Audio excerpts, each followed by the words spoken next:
Sorry lads, been a little bit since the last video. Today I'm going to be going over whether you should bulk or whether you should cut if you're just starting out in the gym and you're a bit unsure what you should be doing. So the term skinny fat is thrown around a lot. People who are skinny fat, or at least think that they are, have no idea whether they should be bulking or cutting starting out.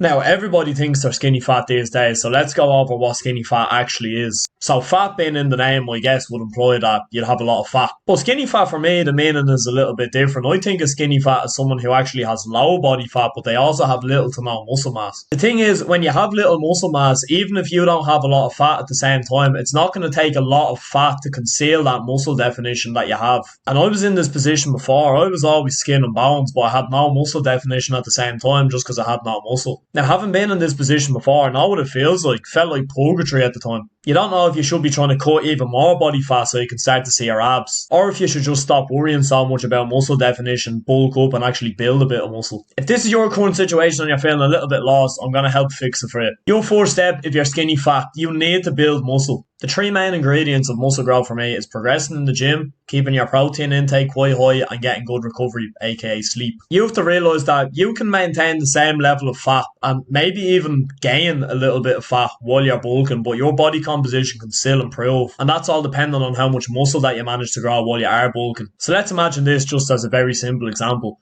Let's say you have 20 kg of body fat and you have 20 kg of muscle mass. Now, you might not lose any fat, so you might stay at 20 kg body fat. But if you were to gain 5 kg of muscle, then your body composition is improved because you've got more muscle relative to the amount of fat that you have. Likewise, if you're bulking, your calories were slightly higher. Let's say you go up to 22 kg of body fat, but you still manage to go up to 25 kg of muscle. You see, in that example, you've gained a little bit of fat, but your body composition has still improved. This is why it's so key to gain muscle. The more muscle you have, the more body fat it's going to take to kind of hide your muscle definition, if that makes sense. The thing no one wants to hear with muscle growth, it does take time, it's a long process, but the benefits of it are priceless. Having said that, on the other end of the spectrum now, I'd only go on a cut if I was overweight. If you're not overweight or obese, you should bulk. And that's for all the reasons that I mentioned before. Bulking is going to maximise your ability to grow muscle. If you're in a slight surplus, you're going to be able to gain more muscle than if you're at maintenance or in a deficit. And especially being in a deficit is going to make muscle growth much harder. I started training in the gym about 6 years ago. This picture on the left is me 6 years ago on holidays in 2018, I think it was. So I was only actually allowed to join the gym when I was 16. So I turned 16 just before I went on this holiday. When I got home then, I joined the gym. I was kind of inconsistent for the first couple of months.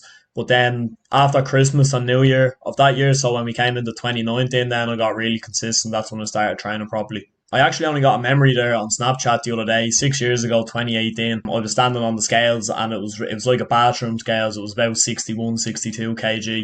So that's obviously the weight I was around when this picture was taken. Now this picture here, it was only taken last week. I'm 82 kg and I'm bulking at the minute. I still have abs. I'm keeping that surplus kind of small. I'm not going too crazy with the calories and going into a dirty bulk. Otherwise, I'm just going to give myself a lot more work to do later on when it comes time to shed a bit of that body fat. Now, between these two pictures, I don't think there's much of a difference in the way of body fat at all. Just in this picture, I have considerably more muscle mass. Obviously, the lighting is better as well, but let's not kid ourselves. It's 22 kg in the difference there. As I was saying there, I wouldn't go on a dirty bulk. You don't want to be gaining unnecessary fat for no reason. Being in a surplus of 1,000 calories versus being in a surplus of 200 calories, it's not going to give you any more muscle. Now, to a certain extent, I do believe in eat big, get big, but again, this only applies up to around the 200-300 calorie surplus. Anything over that, you're just gaining unnecessary fat. And as I said before, you're giving yourself so much more work to do down the line. When it comes time to cut again for yourself, maybe when it's coming towards the summer next year, you're giving yourself so much more work to do. You've got so much fat to lose to get back to your normal shape of having abs. So while you're bulking, try and keep them calories on the low side as long as you're staying in a surplus. And that's it for today, lads. When it comes to bulking and cutting, it's hard to give an exact recommendation for everyone. That's why I'm just kind of generalising it in this video. For each individual case, you kind of have to look at it based on its own merits. But 90-95% of cases, I'd say everything I've said in this video holds true. I'd only really start off with a cut if you're overweight. Otherwise, I'll be bulking or at least just trying to maintain and achieve a kind of body recomposition where you're losing fat and gaining muscle at the same time. If you like the video, make sure you subscribe. I'll see you all in the next one.